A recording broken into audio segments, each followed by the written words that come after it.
Reform.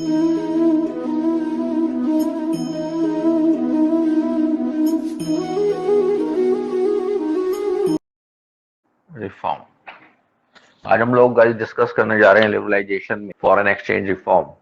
देखिए, foreign exchange का मतलब आप लोगों को मालूम ही है। फॉरेन एक्सचेंज विदेशी मुद्रा हिंदी में से हम बोलते हैं। तो उससे रिलेटेड चीजें हैं आती हैं इसके अंदर, जो उनको इफेक्ट करता है फॉरेन एक्सचेंज को। यानी हमारे देश में देखो, किसी भी देश में जितना फॉरेन एक्सचेंज होता है ना, भंडार होता है इसका, उतना अच्छा माना जाता है। क्यों? क्योंकि बाहर हमें जब एक्सपोर्ट और इम्पोर्ट करना होता है, तो वो ये तो है नहीं कि सारा हमेशा इंडियन रुपीज में ही होगा।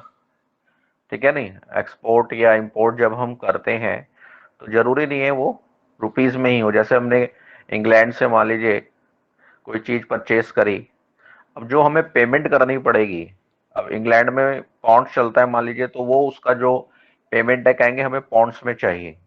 अब ये पाउंड्स हमारे पास अगर भंडार में है, फॉरेन एक्सचेंज हमारे पास अवेलेबल है, तभी तो हम कर पाएंगे इसको। ये चीज यहाँ पर हमें देखना होता है कि जो भंडार है हमारा, ये बढ़े, घटे नहीं किसी भी वजह से। बट उस टाइम प्रॉब्लम थी कि हमारा जो इकोनॉमी थी वो ऐसी दुविधा में थी कि जो फॉरेन एक्सचेंज था वो भी धीरे धीरे खत्म होता जा रहा था। शुरू में हम लोग इसके बारे में जान चुके हैं, तभी इनको फॉलो किया गया, इन उपायों को। तो इसमें सबसे पहला है डिवैल्यूएशन ऑफ रुपीस। फर्स्ट लिखिए,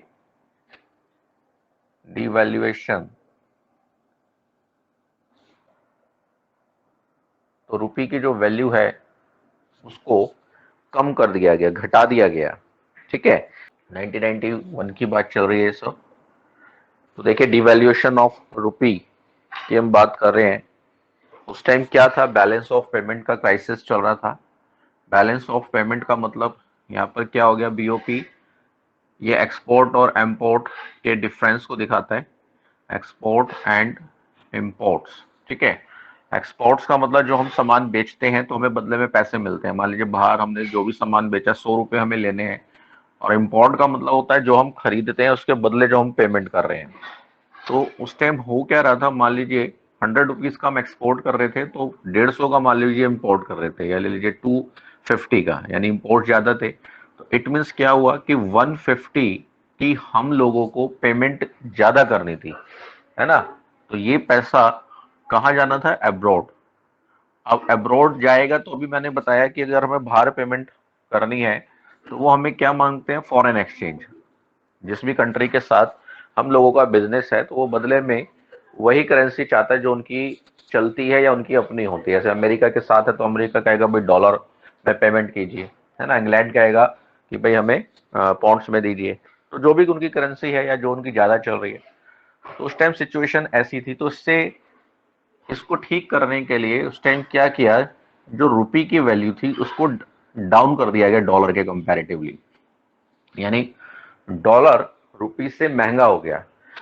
यानी सिंपल वर्ड में कहें कि अगर जो चीज हम पहले 50 रुपए में खरीद पा रहे थे, ठीक है, उसके लिए अब क्या करना पड़ रहा था, एक तरीके से हमें ज्यादा पैसे देने पड़ रहे थे।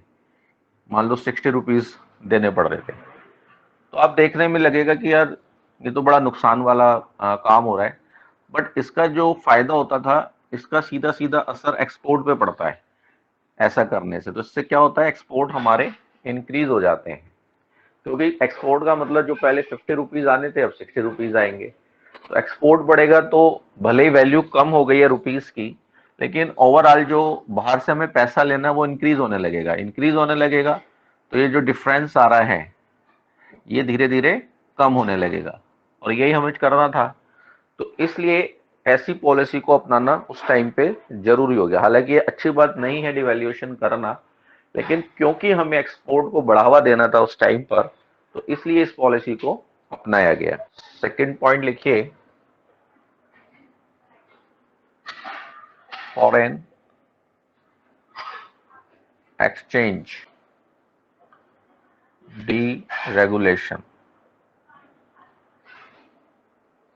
देखिए, दूसरा फॉरेन एक्सचेंज डीरेगुलेशन का मतलब क्या है कि पहले क्या होता था कि जो फॉरेन करेंसी यानी फॉरेन एक्सचेंज है, इसमें गवर्नमेंट का इंटरफेरेंस रहता है ना। गवर्नमेंट का क्या होता था, इंटरफेरेंस। यानी गवर्नमेंट की मर्जी से ये तय होता था कि एक जो रुपी है वो डॉलर कितने, मतलब कितने रुपए का डॉलर होगा, कितने का रुपीज होगा। एक जो कंपैरिजन होता है नॉर्मली, जैसे फॉर एग्जांपल 60 रुपए में हमारा $1 आ रहा है, तो गवर्नमेंट ने इसको फिक्स कर सकती थी। फिक्स इन द सेंस कि गवर्नमेंट ने तय कर दिया भाई 60 ही रहेगा, इससे कम या ज्यादा नहीं होगा। ठीक है, ऐसे कह सकते हो कि फॉरेन करेंसी का प्राइस फिक्स कर देती थी गवर्नमेंट। ये तो हो गया रेगुलेशन, इसको हम क्या बोलते हैं, रेगुलेशन करना फॉरेन करेंसी का।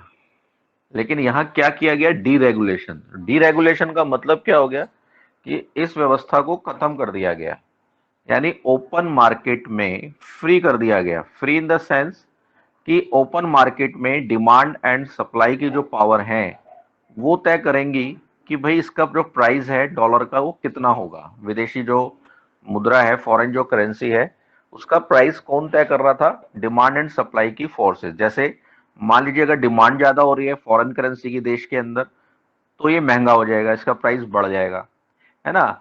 और अगर सप्लाई ज्यादा हो रही है तो क्या होगा, तो इसका जो प्राइस है वो कम हो जाएगा। तो ये ओपन मार्केट में आपने 11th में सीखा था इक्विलिब्रियम वाले चैप्टर में, कमोडिटी का जब हम प्राइस डिटर्मिनेशन कर रहे थे वो भी इस तरीके से चलता था। बट ये यहाँ पे हमने जो ग्राफ बनाया है ये फॉरेन एक्सचेंज के लिए बनाया है, ये आपको बनाने की जरूरत नहीं है, जस्ट समझाने के लिए मैंने बताया है। तो ओपन मार्केट से क्या होगा कि ओपन मार्केट में गवर्नमेंट का इंटरफेरेंस खत्म हो जाएगा, तो जो इन्वेस्टर हैं उनको पैसा लगाने में आसानी होगी। वरना होता क्या है कि हर कंट्री की गवर्नमेंट अपनी करेंसी को चाहेगी वो मजबूत रहे, उसे गिरने नहीं देगी, तो एक प्राइस फिक्स कर देती थी। तो जो बाहर के इन्वेस्टर थे उनका नुकसान हो जाता था उससे। तो वो क्या चाहते थे बाहर के कि भाई आप इसको क्या करें, डीरेगुलेट कर दें। डीरेगुलेट मतलब ओपन मार्केट के ऊपर छोड़ दें, जो भी मार्केट में उसकी डिमांड एंड सप्लाई है उसके अकॉर्डिंगली उसका प्राइस तय होने दें। अब चाहे वो 60 हो, 50 हो, 40 हो, 80 हो, ये डिपेंड करेगा ओपन मार्केट पे। तो इस पॉलिसी को अपनाया गया और अब यही चल रही है हमारे देश में लिबरलाइजेशन आने के बाद। उससे पहले तक गवर्नमेंट का इंटरफेरेंस था, लेकिन अब ये फिनिश हो गया है, खत्म हो गया है। तो एक मेजरमेंट ये अपनाया गया। अब देखिए next, trade and investment, trade and investment policy reforms.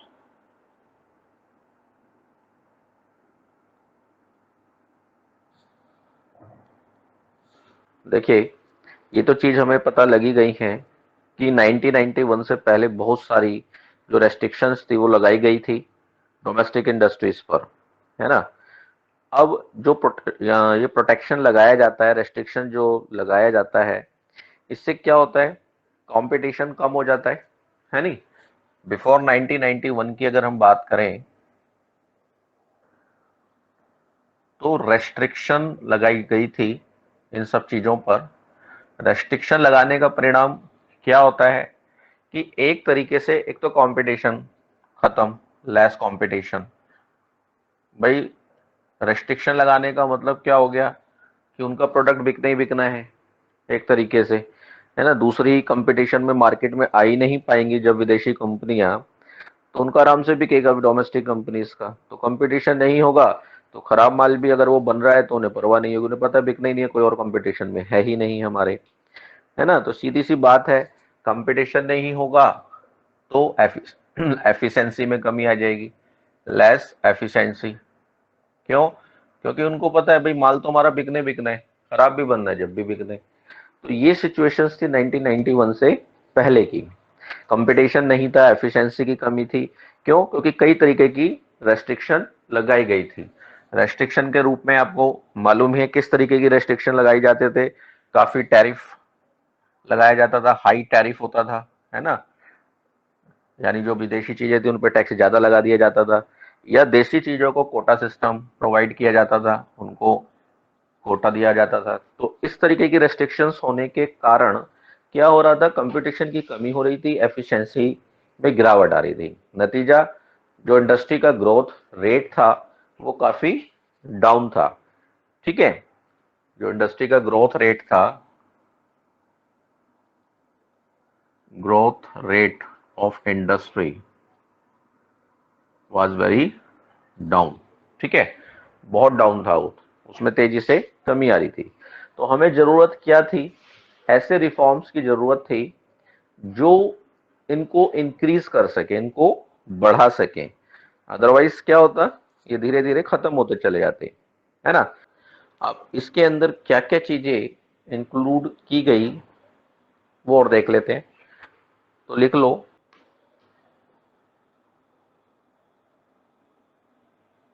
The important trade and investment policy, trade and investment policy reforms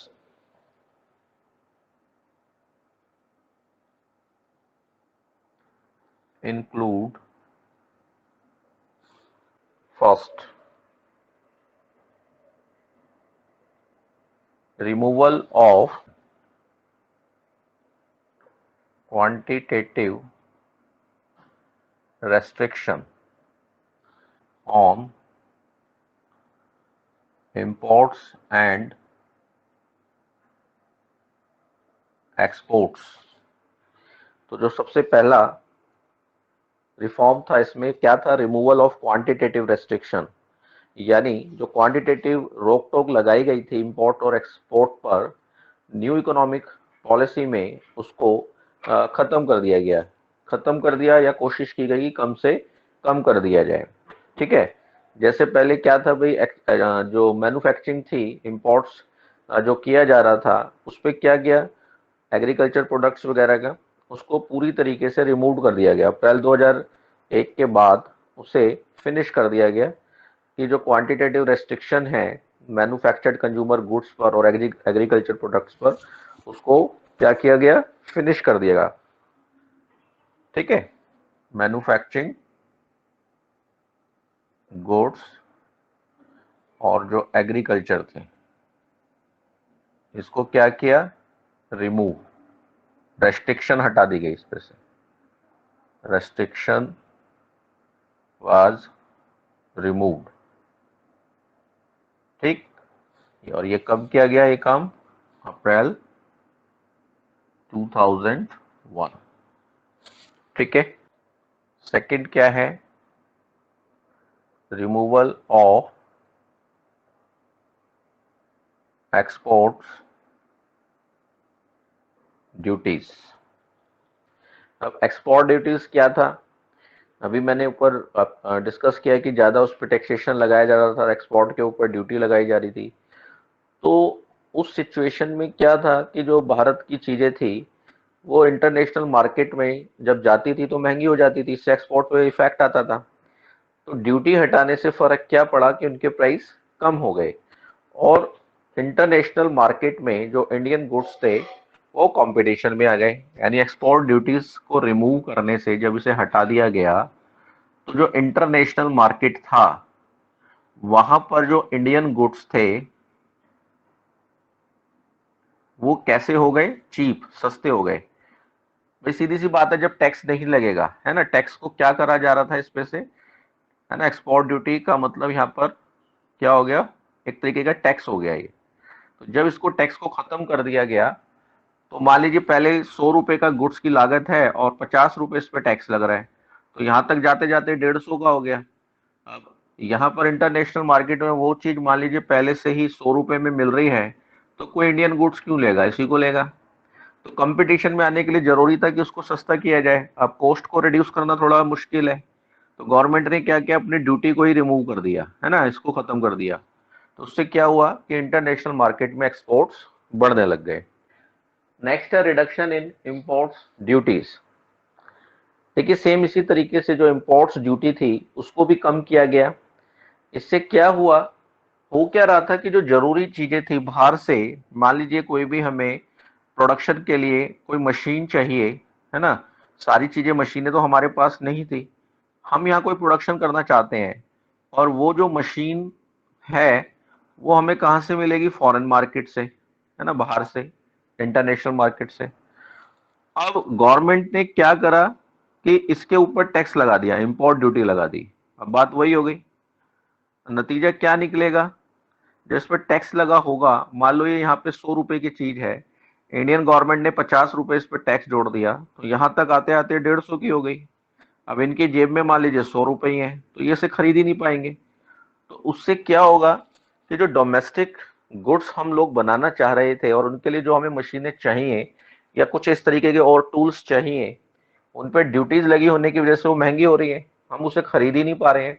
तो नतीजा क्या निकल रहा है, हम लोग कंपटीशन में नहीं आ पा रहे, उस चीज को नहीं बना पा रहे। तो नतीजा क्या निकलेगा, हम पिछड़ जाएंगे, हमारा जो ग्रोथ रेट है वो कम होता चला जाएगा। तो उससे बचने के लिए क्या किया गया, इसको रिमूव किया गया इंपोर्ट ड्यूटी को। नेक्स्ट है रिलैक्सेशन इन इंपोर्ट लाइसेंसिंग सिस्टम। इसमें क्या था बच्चों, इंपोर्ट लाइसेंसिंग को अबॉलिश कर दिया गया। पहले क्या था कि बाहर से कोई भी चीज अगर आपने इंपोर्ट करनी है, तो जो इन्वेस्टर्स थे, प्रोड्यूसर्स थे, मैन्युफैक्चरर्स थे, जो भी थे, उनको गवर्नमेंट से उसकी परमिशन लेनी पड़ती थी। Permission in the sense licence लेना पड़ता था, जो एक लंबा प्रोसेस होता था। उसमें बड़ा टाइम भी लग जाता था कई बार, गवर्नमेंट के कागजों में आपको मालूम है फाइलें अटकी रह जाती हैं। तो नतीजा क्या निकलता था कि जरूरी चीजें आते आते बड़ा टाइम लग जाता था, और हो सकता था जब तक आती थी डोमेस्टिक मार्केट में प्राइस बढ़ जाए उस चीज को जिसको वो बनाने की सोच रहे हैं। तो ऐसी सिचुएशन में उसको हटाना जरूरी हो गया था, वरना तरक्की जो थी गवर्नमेंट के जो बेड़ियां थी उसमें जकड़ गई थी एक तरीके से, है ना।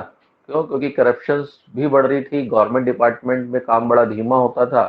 तो जो भी प्रोसेस था वो सारा का सारा एक तरीके से बेड़ियों में झगड़ा हुआ था, तो उससे निकलना बहुत जरूरी हो गया था। तो उसको देखते हुए क्या किया गया, जो इंपोर्ट लाइसेंसिंग सिस्टम था, है ना, जो लाइसेंस प्रणाली थी, उसको खत्म किया गया, यानी लाइसेंस सिस्टम वाज एबॉलिश्ड, उसको हटा दिया गया। एबॉलिश्ड का मतलब खत्म करना, है नहीं। तो उसको खत्म करने से क्या हुआ कि इंपोर्ट आसान हो गया और इजीली बाहर से चीजें टाइम पर आने लगी, जिससे जो हमारे देश में जो डोमेस्टिक प्रोडक्शन था वो टाइम पर होने लगा। तो ये सारी की सारी जो चीजें थी उस टाइम पे अपनाई गई, और इनके अपनाने से लिबरलाइजेशन की जो पॉलिसी गवर्नमेंट अपना रही थी उसमें इंक्रीमेंट हुआ, बढ़ावा मिला।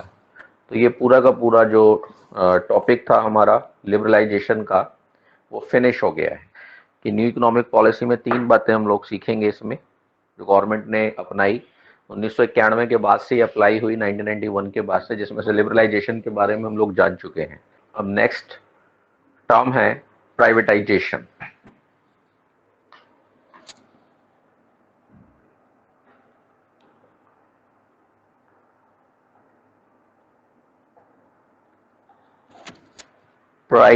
प्राइवेटाइजेशन, देखिए प्राइवेटाइजेशन का मतलब क्या है, पहले थोड़ा सा समझ लेते हैं, फिर हम इसको लिखेंगे। एक्चुअल में हो क्या रहा है, अभी क्या था कि गवर्नमेंट डिपार्टमेंट का रोल था, जितनी भी इंडस्ट्री थी, ज्यादातर इंडस्ट्री वो किसके कंट्रोल में थी, गवर्नमेंट के। गवर्नमेंट की बेड़ियों में जकड़ी हुई थी एक तरीके से, काम यहां पर हो नहीं पा रहा था। तो क्या करना था, इन इंडस्ट्रीज को यहां से निकालना था हमें। उसको निकालने का तरीका, एक तो हमने लिबरलाइजेशन के बारे में जाना ही, दूसरा क्या था, प्राइवेट सेक्टर को इनको सौंप देना।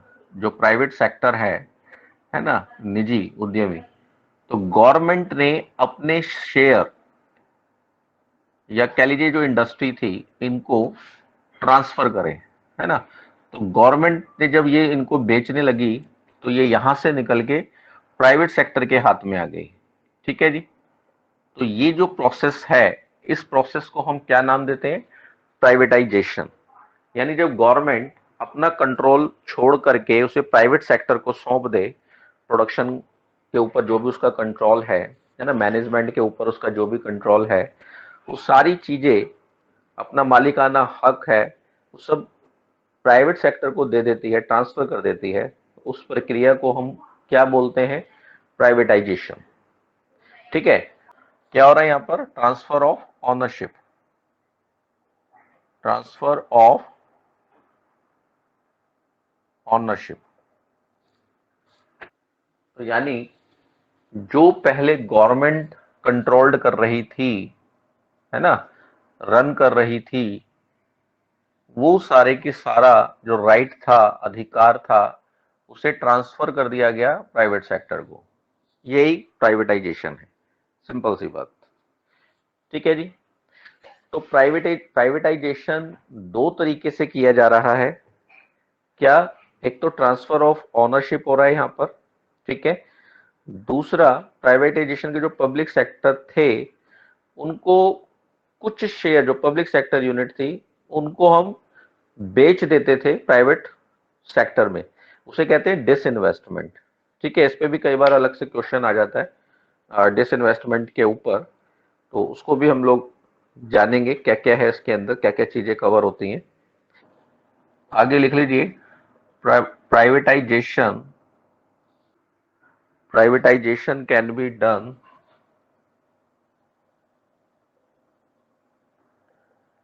इन टू वेज। दो तरीके से इसको किया जा सकता है। Transfer of ownership and management of public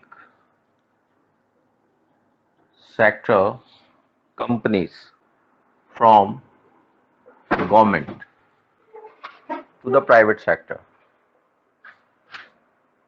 to the private sector।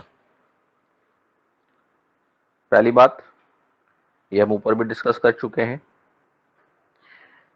दूसरा क्या था? Privatisation of this of the public sector undertaking. इसको शॉर्ट में ना हम PSU बोल देते हैं। By selling of part of the equity of PSU। PSU का मतलब public sector undertaking to the public. ठीक है जी। इस प्रोसेस को हम क्या नाम देते हैं पूरा? This is known as disinvestment. ठीक है, डिसइन्वेस्टमेंट। इसमें क्या कर रही है गवर्नमेंट? प्राइवेटाइजेशन के अंदर क्या कर रही है? पब्लिक सेक्टर जो अंडरटेकिंग है उसको सेल कर देती है। उसका जो इक्विटी है, इक्विटी का मतलब शेयर्स हो गए, है ना, शेयर्स जो थे उसको सेल किया जा रहा है पब्लिक को, लोगों के बीच में। तो ये डिसइन्वेस्टमेंट हो रहा है एक तरीके का। जैसे दिल्ली के अंदर पहले क्या था? डेसू था, बिजली का जो डिपार्टमेंट था, जो डिस्ट्रीब्यूशन था इसके हाथ में था। ठीक है, डिस्ट्रीब्यूशन किसके हाथ में था? डेसू। ये काफी पुरानी बात बता रहा हूं मैं। मम्मी पापा से अगर आप पूछेंगे, डेसू का नाम लेंगे तो वो आपको बता देंगे, आपको शायद नहीं मालूम होगा। तो ये डेसू के हाथ में था, जो गवर्नमेंट डिपार्टमेंट हुआ करता था और लॉस में चलती थी ये कंपनी। ठीक है, उसके बाद इसका प्राइवेटाइजेशन करा करा किया गया। प्राइवेटाइजेशन में यही प्रोसेस अपनाया गया था डिसइन्वेस्टमेंट का। तो इसके जो शेयर थे वो बेच दिए गए, जिसमें रिलायंस ग्रुप और टाटा, हमारे यहाँ पे आपने देखा होगा बिजली के जो बिल हैं वो टाटा वाले आ रहे हैं ना, और कुछ एरियाज में रिलायंस के हैं, प्राइवेट कंपनियां हैं ये। तो इसमें बड़ा लॉस हुआ करता था। तो जब लॉस क्यों था? क्योंकि वही गवर्नमेंट डिपार्टमेंट में काम होता नहीं है, ठीक है ना। तो उसको बेच दिया गया प्राइवेट सेक्टर। जब प्राइवेट सेक्टर में आएगी तो जो कंपनीज है, मैनेजमेंट होता है अपर लेवल का, वो अपने पूरा का पूरा रिकॉर्ड रखता है काम करने का ढंग पर, अपने एम्प्लॉयज इंसेंटिव भी प्रोवाइड करता है जो अच्छा काम कर रहे हैं। तो ऑब्वियस है कि वहाँ काम करने की स्पीड बढ़ेगी, तरीके से काम होगा। तो नतीजा क्या निकला कि वो धीरे धीरे प्रॉफिट में आने लगा। आज आपने देखा होगा बिजली 24 घंटे रहती है, पहले ऐसा नहीं था, दिल्ली में बहुत लाइट जाती थी पहले, पापा मम्मी से अगर आप पूछे पुराने दिन, तो दिल्ली में भी बहुत लाइट जाया करती थी। लेकिन जब प्राइवेटाइजेशन हुआ तो धीरे धीरे इस पे कंट्रोल होने लगा, बिजली की चोरी रुक गई, पहले चोरी बहुत होती थी, प्राइवेटाइजेशन से उसको धीरे धीरे कंट्रोल किया गया। तो ये फायदा इन चीजों का मिलता है। अगर गवर्नमेंट डिपार्टमेंट ठीक से काम नहीं कर पा रहा तो ये जरूरी हो जाता है कि उन चीजों को किसको दे दिया जाए, प्राइवेट सेक्टर को दे दिया जाए। और वैसे भी कहा जाता है राजा का काम क्या है, राजा का काम है प्रशासन, एडमिनिस्ट्रेशन, है ना, प्रोडक्शन नहीं है। तो गवर्नमेंट राजा ही एक तरीके की, सरकार का काम क्या है, एडमिनिस्ट्रेशन यानी प्रशासन, देश को चलाना। तो गवर्नमेंट को देश ही चलाना चाहिए बजाय प्रोडक्शन करने के। तो सिर्फ जो जरूरी चीजें हैं, कहा जाता है गवर्नमेंट को वही अपने हाथ में रखनी चाहिए। उसके अलावा जो प्रोडक्शन की जो दूसरी चीजें हैं या डिस्ट्रीब्यूशन की जो चीजें हैं वो प्राइवेट सेक्टर को देनी चाहिए, जिससे कि काम प्रॉपर तरीके से हो, करप्शन ना हो किसी भी प्रकार की और लॉस ना हो। चलिए अब कुछ इसकी एडवांटेजेस और डिसएडवांटेजेस और जान लेते हैं।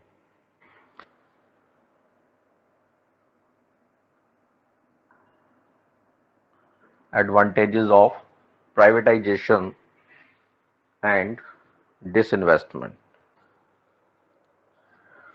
Private capital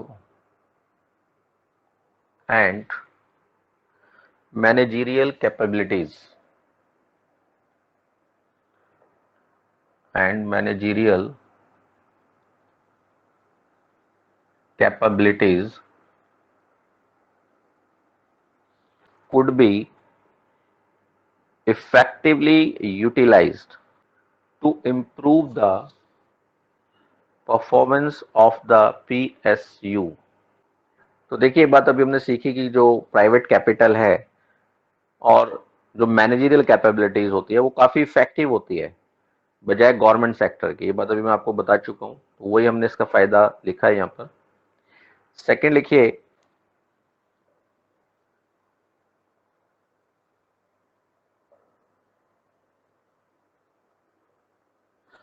privatization could provide a strong effect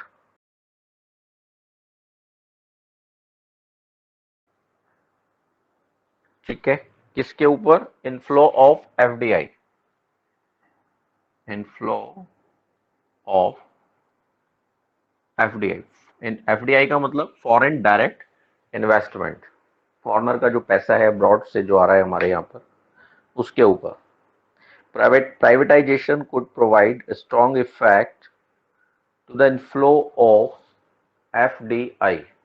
और थर्ड लिखिए, the government has also made attempts to improve the efficiency of PSU, giving them autonomy in taking managerial decision।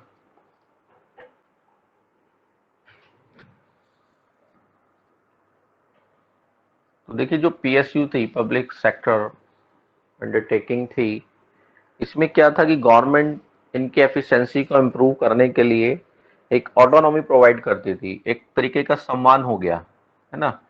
जैसे महारत्न, राजा महाराजाओं के टाइम में जैसे दिया जाता था, महारत्न जो बहुत ही मतलब अच्छा काम कर रहे हैं, अभी अलग से मैं बता दूंगा इसमें नेक्स्ट क्लास में क्या था इसमें, नवरत्न, ठीक है, और मिनी रत्न। तो इस तरीके से तीन एक अवार्ड कह लीजिए PSU के लिए बनाए हुए थे गवर्नमेंट ने, कि भाई बहुत अच्छी जिनकी पोजीशन है उन्हें महारत्न ऑटोनॉमी दी जा रही थी, फिर नवरत्न, उसके बाद मिनी रत्न, तो सम्मानित किया जा रहा था।